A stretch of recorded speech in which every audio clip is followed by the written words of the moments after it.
तर हाच हे तिसरं लेक्चर येईल आपलं पोलीस भरतीतलं जिओग्राफीच्या प्रश्नपत्रिकेसाठी. जिओग्राफी झालं की मग हिस्ट्री घेऊ, नंतर पुढे अर्थशास्त्रावरती जे प्रश्न आले ते घेऊ आपण. ठीक आहे. मग आता हा पेपर येतो अकोला चालक पोलीस शिपाई पदाकरताच.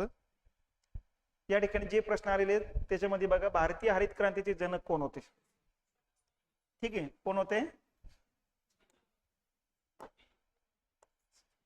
एम.एस. स्वामीनाथन. ठीक आहे. आणि आता यांच्यावरतीच प्रश्न राहण्याची शक्यता जास्त आहे, कारण या वर्षी त्यांना भारतरत्न घोषित झालेला आहे. आता ही पहिली हरित क्रांती आहे. 2 हरित क्रांती झालेल्या आहे भारतामध्ये. पहिली हरित क्रांतीचा कालखंड येतो 1965 ते 68, या कालखंडात झालेली पहिली हरित क्रांती. दुसऱ्या हरित क्रांतीचा कालखंड येतो 2008. ठीक आहे. पहिल्या हरित क्रांतीचे जे जनक होते सी सुब्रमण्यम आणि एम.एस. स्वामीनाथन. ठीक आहे. त्यांनी गावाच्या आणि तांदळाच्या बुटक्या जाती या ठिकाणी संकरित जाती तयार करून या ठिकाणी अन्नधान्याच्या उत्पादनामध्ये मोठ्या प्रमाणात वाढ करण्याचं काम केलेले. तर पहिल्या हरित क्रांतीचे जनक हे, आणि हा कालखंड तिसऱ्या पंचवार्षिक योजनेचा येतो असतो. ठीक आहे. त्यामुळे या व्यक्तीवरती थोडं लक्षात राहू द्या, कारण या वर्षीचं त्यांना भारतरत्न देऊन सन्मानित केलेले, म्हणून परत यांच्यावरती यावर्षी प्रश्नपत्रिकेत प्रश्न असण्याची शक्यता जास्त आहे. महाबळेश्वर जवळील भिल्लार हे गाव भारतातील पहिले टिंबटिंब गाव म्हणून प्रसिद्ध करण्यात आलेले, पुस्तकाचे गाव म्हणून घोषित करण्यात आलेले. हे सातारा जिल्ह्यामध्ये येत असतात. वरती महाबळेश्वरच्याच बाजूला 3-4 किलोमीटर वरती येते आणि कोयना धरणाच्या जवळचं हे गाव येत असतं बघा. ठीक आहे. त्याच्यानंतर महाराष्ट्रात प्रथम टिंबटिंब येथे महानगरपालिका स्थापन करण्यात आलेली. तर कुठं स्थापन करण्यात आलेली? मुंबई. ही महाराष्ट्रातली पहिली महानगरपालिका आहे. भारतातली विचारली ती मद्रासची महानगरपालिका भारतातली पहिली आहे. ती जवळपास या ठिकाणी 1884 ची महानगरपालिका आहे. त्याच्यानंतर खालीलपैकी आता महानगरपालिका स्थापन करण्याकरताची अटी काय? 5 लाखापेक्षा अधिक लोकसंख्या असली पाहिजे, तरच त्या ठिकाणी महानगरपालिका स्थापन करता येईल.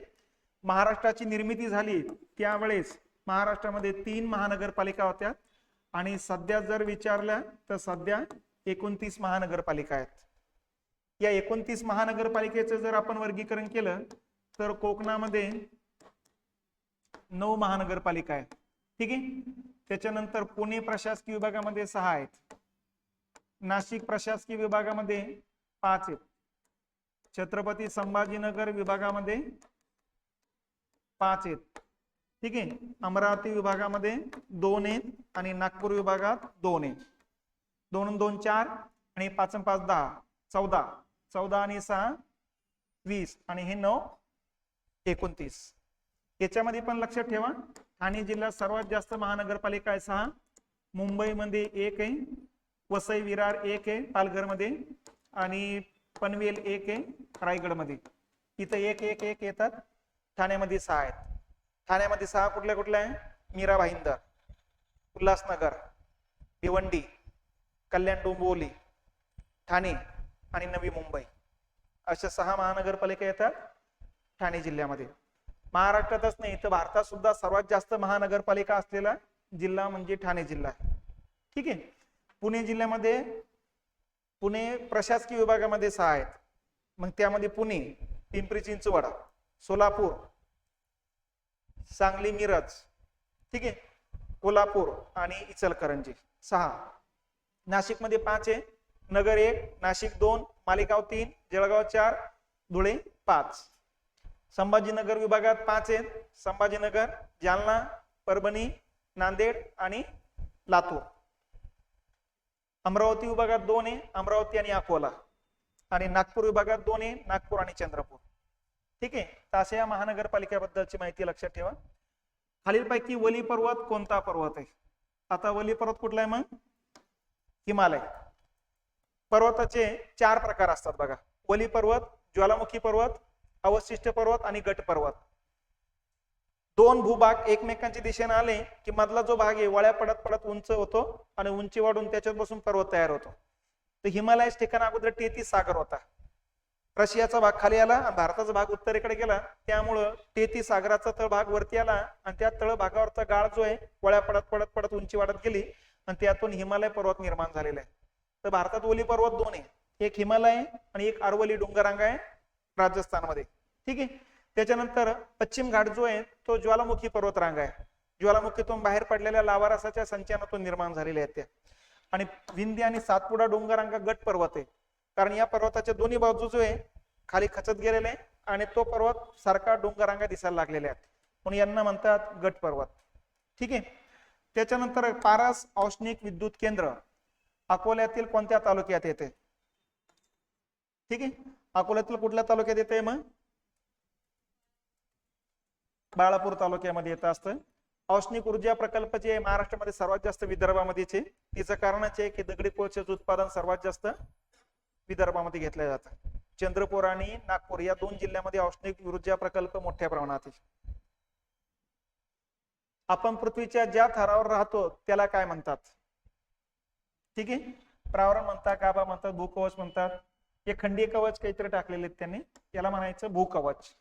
आता हे काय असतात हे बघा, ही आपली पृथ्वी आहे.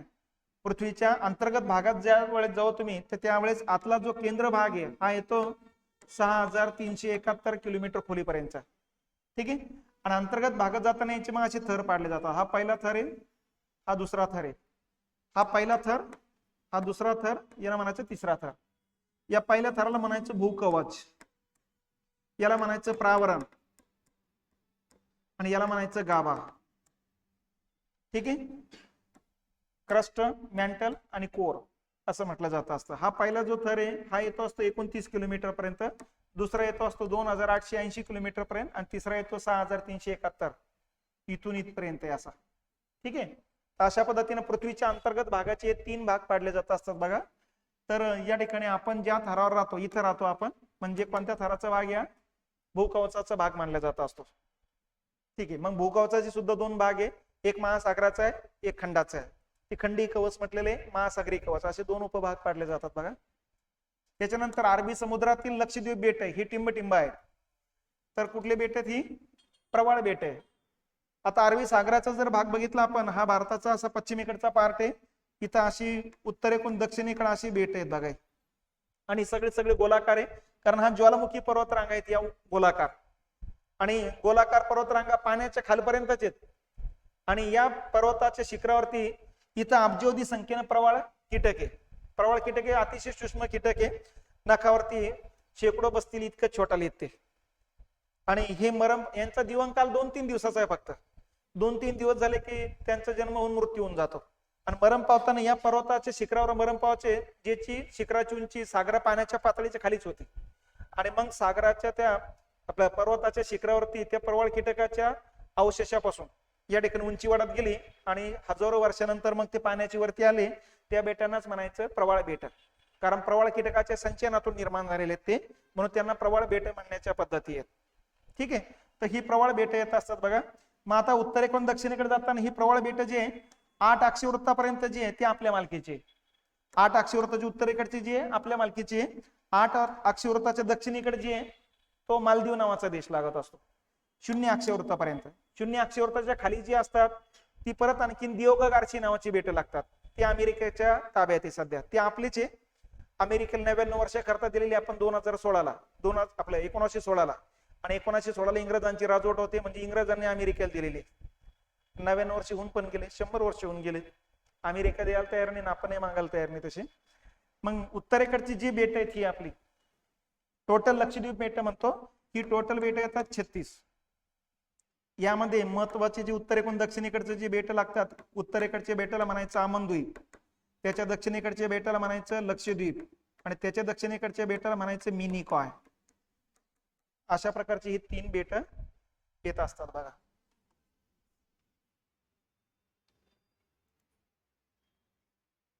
ठीक आहे. पुढचा आता प्रश्न, पुढचा येतं पालघर जिल्ह्याबद्दलचा प्रश्न आहे. पालघर जिल्ह्याबद्दल पोलिसांबद्दल जे प्रश्न आले ते लक्षात घेऊ. आता पृथ्वीचा सुमारे किती टक्के भाग पाण्याने व्यापला गेलेला आहे? किती टक्के?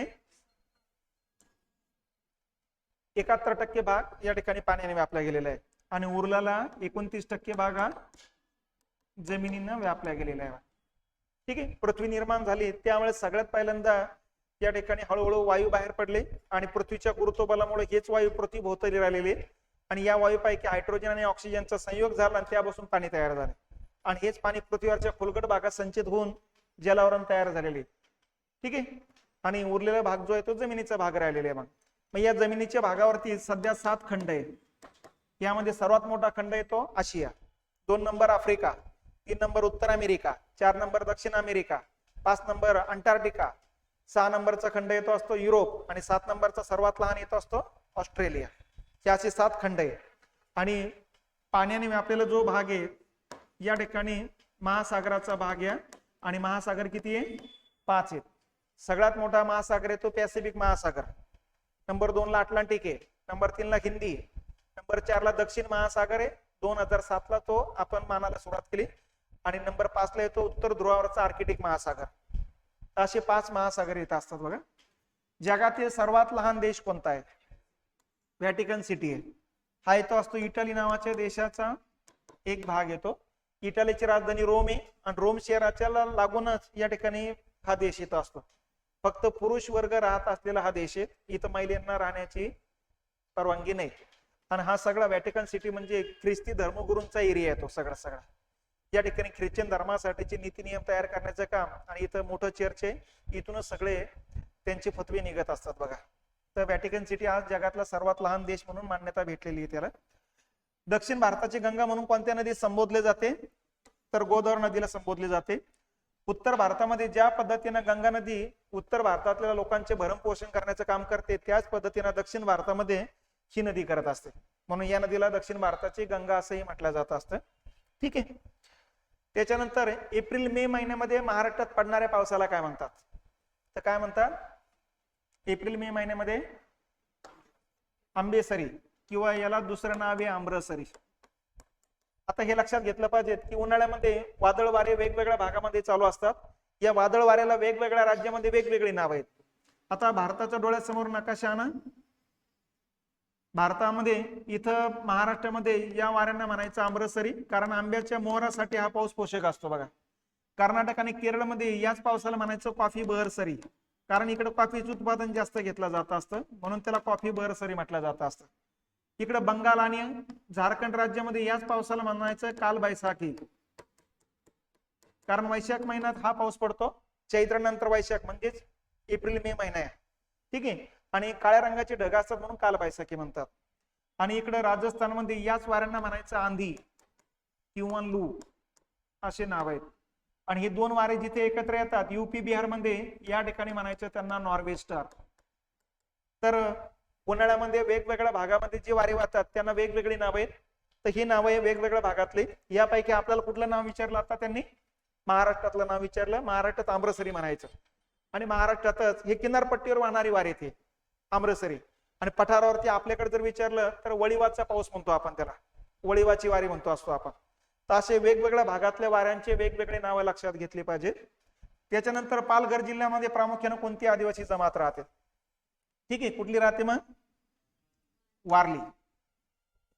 वारली, महादेव कोळी हे जे आहे सह्याद्री डोंगर रांगेतल्या आदिवासी जमाती आहेत, ठीक आहे. हे आंध आहे, आंध, हलबा आणि गोंड या जमाती जे आहे विदर्भातल्या येते.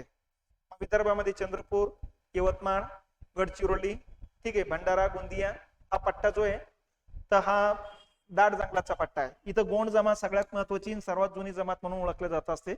आणि सातपुडा डोंगररांगेमध्ये कोरकू नावाची जमात राहते अमरावती जिल्ह्यामध्ये. आणि इकडं नंदुरबार, धुळे जिल्ह्यामध्ये जर बघितलं तर ठाकर, भिल्ल वगैरे जमाती राहत असतात, ठीक आहे. तर अशा वेगवेगळ्या भागातल्या वेगवेगळ्या आदिवासी जमातींची नावं लक्षात ठेवा. त्याच्यानंतर पालघर जिल्ह्याला यापैकी गुजरात राज्याच्या कोणत्या जिल्ह्याची सीमा लागून आहे? आता पालघर जिल्हा जर बघितला तर असा आपला हा कोकणाचा पार्ट आहे. इकडे सह्याद्री डोंगररांग आहे आणि इथं जो जिल्हा येतो इथं एक तर दादरनगर हवेली येतो असतो आणि इथं वलसाड नावाचा जिल्हा येतो असतो बघा, ठीक आहे. त्याच्यावरच्या भागामध्ये सुरत येत असतात, त्याच्यावरच्या भागामध्ये बडोदा येत असतात, त्याच्यावरच्या भागामध्ये अहमदाबाद येत असतात.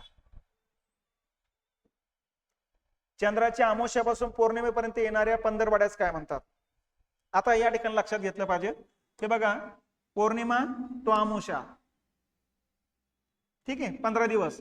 आणि अमावस्या टू पौर्णिमा हा पौर्णिमेचा कालखंड आहे आणि हा अमावस्याचा कालखंड आहे, ठीक आहे. पृथ्वीभोवती चंद्र फिरत असतो बघा. पौर्णिमेपासून अमावस्यापर्यंत जो कालखंड येतो या कालखंडामध्ये चंद्राचा प्रकाश कमी कमी होत जातो आणि रात्रीचा भाग जास्त होत जातो बघा. याला म्हणायचं कृष्ण पक्ष. पक्ष म्हणजे 15 वाड्याचा असल्यामुळं. आणि अमावस्यापासून पौर्णिमेपर्यंत प्रकाशित भाग वाढत जातो, चंद्राचा प्रकाशित भाग वाढत जात असतो. याला म्हणायचं शुक्ल किंवा शुद्ध पक्ष. आता इथे काय विचारलेलं आहे बघा, चंद्राच्या अमावस्यापासून पौर्णिमेपर्यंत, अमावस्या ती पौर्णिमा, काय म्हणायचं मग, शुक्ल किंवा शुद्ध पक्ष. तर शुक्ल पक्ष या ठिकाणी दिलेले आहे बघा, ते म्हणायचं. आणि पौर्णिमेपासून अमावस्येपर्यंत कालावधी विचारला असता तर कृष्ण पक्ष. ठीक आहे.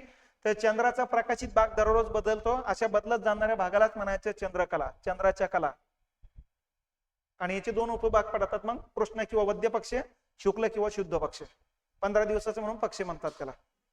त्याच्यानंतर भारताचे स्थान पृथ्वीवर टिंबटिंब गोलार्धात आहे. ठीक आहे. कुठल्या गोलार्धात आहे मग, उत्तर आणि पूर्व गोलार्धात येत असतं बघा.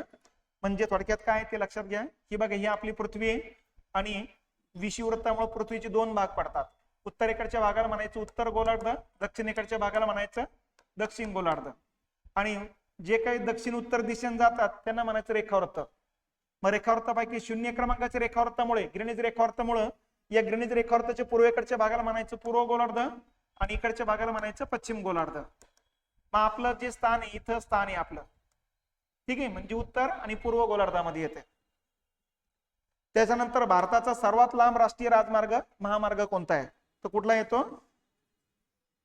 NH44. हा सुरुवात होतो श्रीनगर पासून, म्हणजे जम्मू काश्मीर, ते कुठपर्यंत आहे, कन्याकुमारी पर्यंत जातो असतो बघा.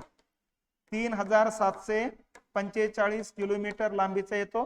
10 राज्यांना जॉईन करत असतो. जम्मू काश्मीर, पंजाब, हरियाणा, दिल्ली, UP, मध्य प्रदेश, महाराष्ट्र, तेलंगणा, आंध्र प्रदेश, लक्षात. मग खाली कर्नाटक आणि त्याच्या खाली तामिळनाडू. मग यामध्ये दिल्ली जे केंद्रशासित प्रदेश आहे, राज्य नाही. 10 राज्यांना जोडतोय, 1 केंद्रशासित प्रदेशांना जोडतो असतो. त्याच्यानंतर अंदमान आणि निकोबार बेटांचा समूह कोणत्या ठिकाणी आहे, कुठल्या ठिकाणी येईल मग तो, बंगालच्या उपसागरात येतो असतो बघा. म्हणजे आता भारताचा हा पूर्वेकडचा प्रदेश आहे. ठीक आहे. या ठिकाणी अंदमान निकोबारची बेट आहे. ही टोटल बेट जी आहेत तर ही 572 बेटे येत असतात. 10 अक्षवृत्ताच्या उत्तरेकडची जी बेट आहेत त्यांना नाव आहे अंदमान. 10 अक्षवृत्ताच्या दक्षिणेकडे 6 अक्षवृत्तापर्यंत जी बेट आहेत त्यांना नाव आहे निकोबार. अंदमानचे 550 बेट आहे, निकोबारचे 22 बेट आहे. अशी टोटल 572 बेटे येत असतात. ठीक आहे. यामध्ये अंदमान म्हणजे मोठाले बेट, निकोबार म्हणजे छोटाले बेट. तिथल्या स्थानिक भाषेमधले हे नावं लक्षात घेतली पाहिजे आपण. ठीक आहे. उत्तर अंदमान, मध्य अंदमान, दक्षिण अंदमान असे अंदमानाचे प्रकार आहे. इकडं कार निकोबार, ग्रेट निकोबार असे तिचे नाव या ठिकाणी पडले जातात बघा. त्याच्यानंतर भूकंपाची तीव्रता कोणत्या एककात मोजतात, रिश्टर स्केल म्हणायचे त्याला आपण. ठीक आहे. ही स्केल असते अशी की ज्याच्यावरती 1 पासून ते 9 पर्यंत अंक असतात बघा. आणि 5 रिश्टर स्केल पेक्षा जास्त तीव्रतेचा भूकंप असेल तर याला म्हणायचं मोठा भूकंप. 5 रिश्टर स्केल पेक्षा कमी तीव्रतेचा भूकंप असेल तर त्याला म्हणायचं लहान भूकंप. ठीक आहे. चार्ल्स रिश्टर्स नावाच्या शास्त्रज्ञाने हे एकक शोधून काढलं म्हणून त्याला म्हणायचं रिश्टर स्केल. तर भूकंप मोजण्याचे एकक आहे. मग मिलीबार मध्ये काय मोजतात, वायुभार मोजतात. हे वायुभार मोजण्याचे एकक आहे. मिलीलीटर मध्ये पाणी असू द्या, रॉकेल असू द्या, पेट्रोल असू द्या, ते मोजण्याचं काम केलं जात असतं. पास्कल हे हवा मोजण्याचं आणखी दुसरे एक एकक तयार झालेले. त्याच्यानंतर कोणत्या अक्षवृत्त पृथ्वीला 2 भागात विभागते. मग आता यामध्ये जर विचार केलं तर विषुववृत्त. विषुववृत्तामुळे उत्तर गोलार्ध आणि दक्षिण गोलार्ध असे 2 भाग तयार होतात बघा. कर्कवृत्त म्हटलं तर कर्कवृत्त एकच नाही, 360 कर्कवृत्त आहे, आपलं रेखावृत्त आहे. कर्कवृत्त एकच आहे आणि मकरवृत्त एकच आहे, त्याच्यातून काही 2 भाग पडणार नाही. डहाणू तालुका कशासाठी प्रसिद्ध आहे, कशासाठी प्रसिद्ध आहे, चिकू. ते उच्चार करतानाच म्हणतात डहाणूची चिकू आणि वसईची केळी प्रसिद्ध आहे म्हणून.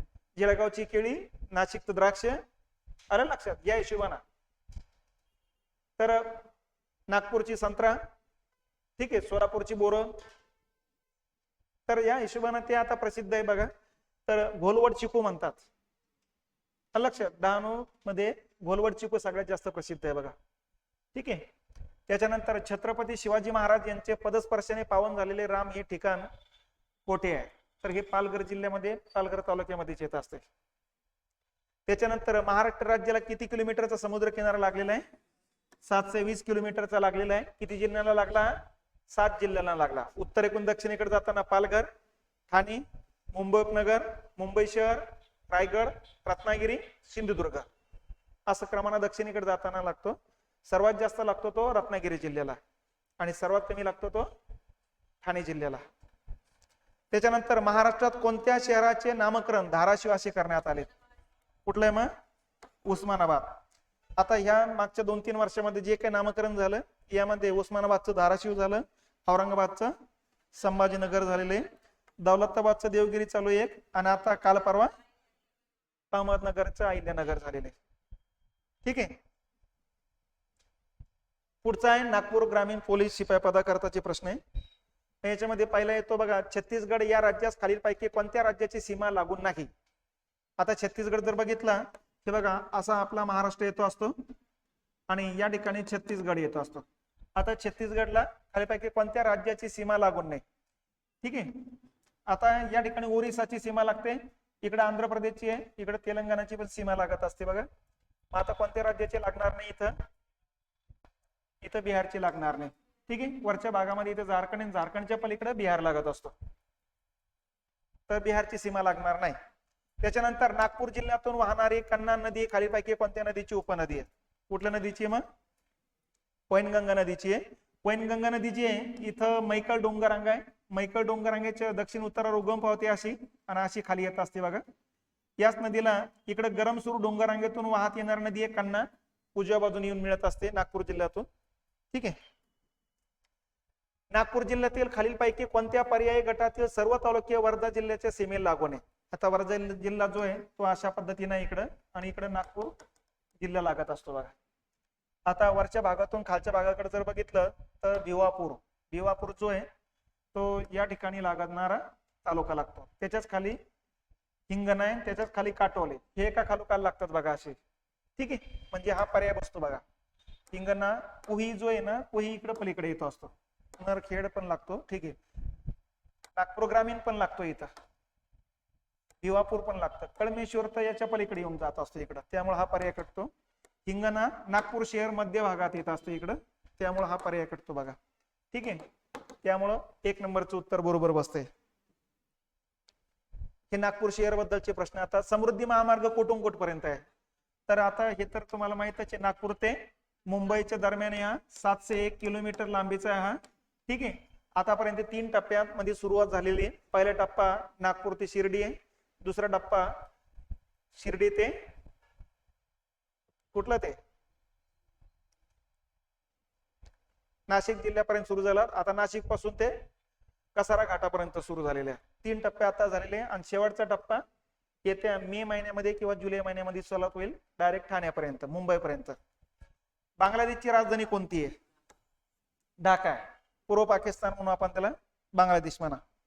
ताडोबा व्याघ्र प्रकल्प कोणत्या जिल्ह्यात आहे मग? चंद्रपूर जिल्ह्यामध्ये आहे. ठीक आहे. वाघांसाठी महाराष्ट्रातलं सगळ्यात मोठं वाघांचं अस्तित्व असलेलं व्याघ्र प्रकल्प कोणतं? तर चंद्रपूरचं हे ताडोबाचं येत असतं. कोणत्या राज्यात सीमा महाराष्ट्राला लागत नाही? कुठल्या राज्याची लागत नाही मग आता? बिहारची लागत नाही. ठीक आहे. आता हे सोपे प्रश्न आहे, काही फारसे अवघड नाही असे. मध्य प्रदेश उत्तरेला महाराष्ट्राच्या, गुजरात वायव्येला येतो, गोवा दक्षिणेला येत असतो. ठीक आहे. पूर्वी नागपूर ही कोणत्या राज्याची राजधानी होती? मध्य प्रदेशची राजधानी होती. मध्य प्रदेशला अगोदर बेरार असं नाव होतं. ठीक आहे. आणि विदर्भाचा जो भाग होता तो हैदराबादच्या निजामाचा भाग होता, पण त्यांनी तैनाती फौज स्वीकारल्यानंतर 1798 ला त्यांनी हा प्रदेश इंग्रजांना देऊन टाकला. इंग्रजांनी छत्तीसगड, मध्य प्रदेश आणि विदर्भ यांचा मिळून एकच प्रदेश तयार केला, बेरार. ठीक आहे. आणि या बेरारची राजधानी होती नागपूर. मग त्यालाच मध्य प्रांत म्हटलं जायचं, कारण मध्य भागात होता भारताच्या, म्हणून मध्य प्रांत म्हटलं जायचं त्यालाच. बेरार नावानं जास्त कोणी ओळखत नव्हतं तसं त्याला. गोंदिया चालक पदासाठीचे प्रश्न आहेत बघा. खालीलपैकी कोणती वैनगंगेची उपनदी नाही? आता गडवी डाव्या बाजूने येणारी उपनदी आहे गोंदिया जिल्ह्यातून. वाघ पहिली नदी येऊन मिळते डाव्या बाजूला. प्रवरा नदी ही गोदावरी नदीची उपनदी आहे, ती नगर जिल्ह्यातून वाहत असते. अंधारी ही चंद्रपूर जिल्ह्यातून उजव्या बाजूने येऊन मिळते मूल नदीला आणि मूल नदीनंतर मग वैनगंगेला जात असते बघा. ठीक आहे. अंधारी नदीच्या काठावरती अंधारी नावाचं अभयारण्य पण आहे चंद्रपूर जिल्ह्यामध्ये. खालीलपैकी कोणते वन्यजीव अभयारण्य नागपूर विभागात येत नाही? नागपूर विभागात येत नाही म्हणजे आता कुठला येणार नाही मग नांदूर मधमेश्वर आहे. कुठे येते? नाशिक जिल्ह्यामध्ये येत असतं. हे पानवट आहे, गोदावरी नदीवरचं धरण आहे, ज्या ठिकाणी कादवा आणि गोदावरी यांच्या संगमावरती धरण येत असतं.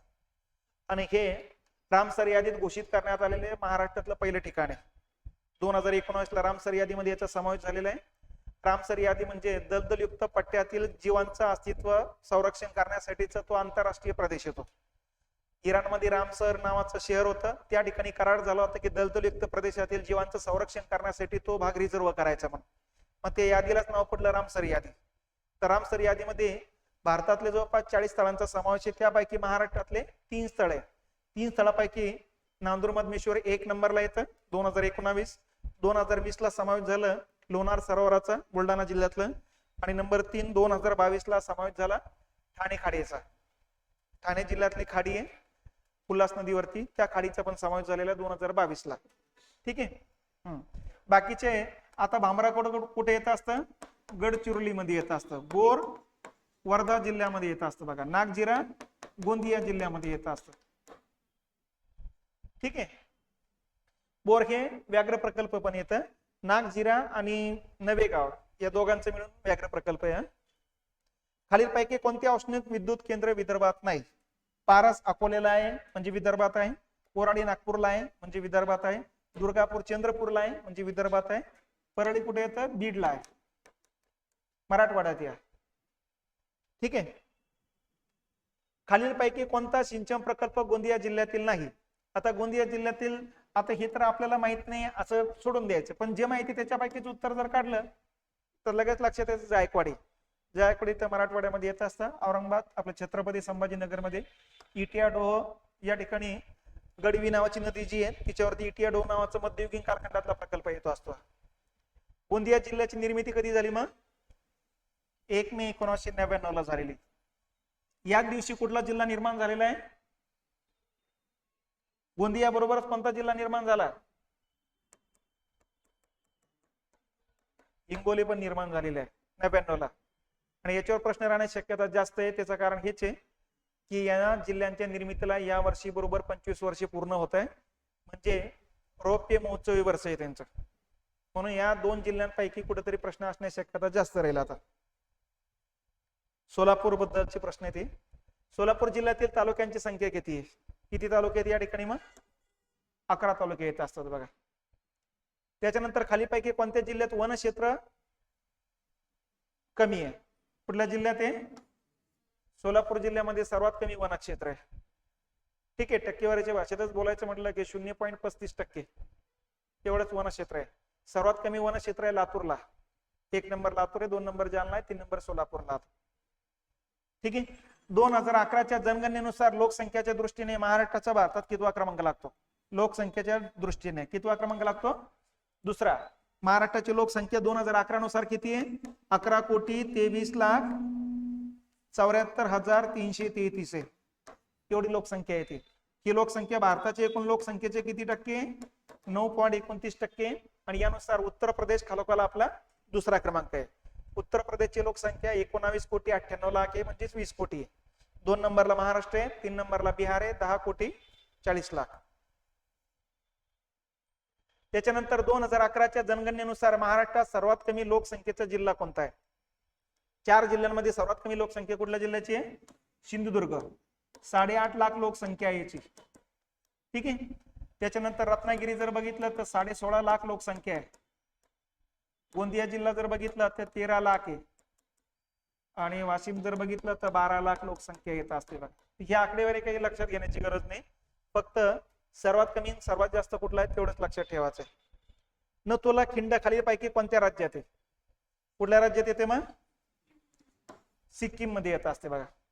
आता भारताचा जर भाग बघितला तुम्ही असा, इथं हिमालयन डोंगररांग आहे. या हिमालयन डोंगररांगेमध्ये इकडून इकडे जाताना बऱ्याच खिंडी लागतात बघा.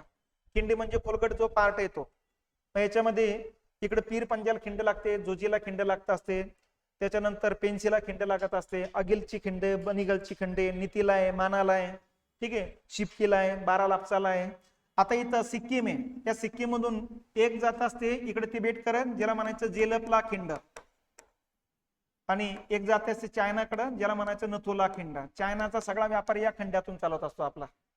आणि इकडे अरुणाचल प्रदेश मधून पण वेगवेगळ्या खिंडी पलीकडे जाण्यासाठी लागत असतात बघा. त्याच्यानंतर क्षेत्रफळानुसार देशातील सर्वात मोठं राज्य कुठले आहेत?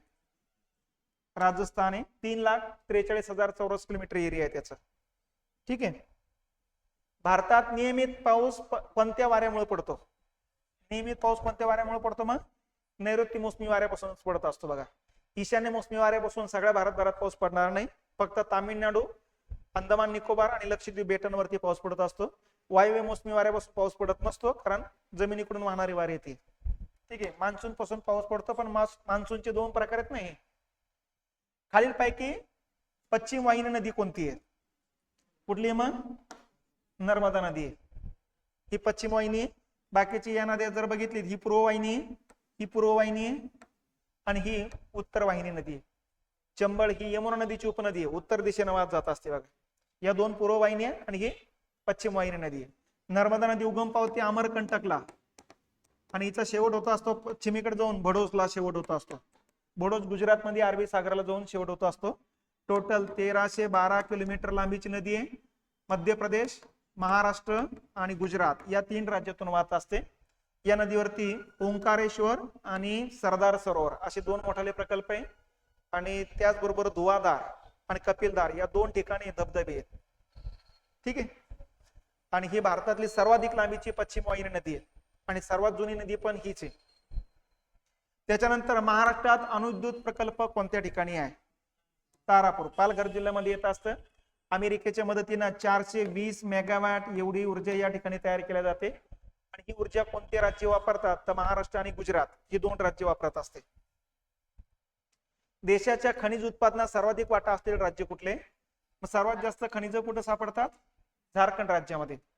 आणि इथं छोटा नागपूर नावाचं जे पठार आहे, या छोट्या नागपूरवरती सर्वात जास्त खनिज आहे. भारतात जेवढे खनिज सापडतात त्यातले 50% खनिज या छोट्या नागपूर पठारावरती. आणि छोट्या नागपूर पठाराचा 80% भाग झारखंडमध्ये, 10% भाग ओरिसामध्ये येतो, 10% भाग पश्चिम बंगाल आणि छत्तीसगड मध्ये येतो असतो. ठीक आहे. तर अशा पद्धतीनं या ठिकाणी जे काही प्रश्न आलेले आहेत ते विचार, हे एवढे प्रश्न लक्षात घेतले पाहिजेत. बाकीचे आता उद्या घेऊ आपण. ठीक आहे.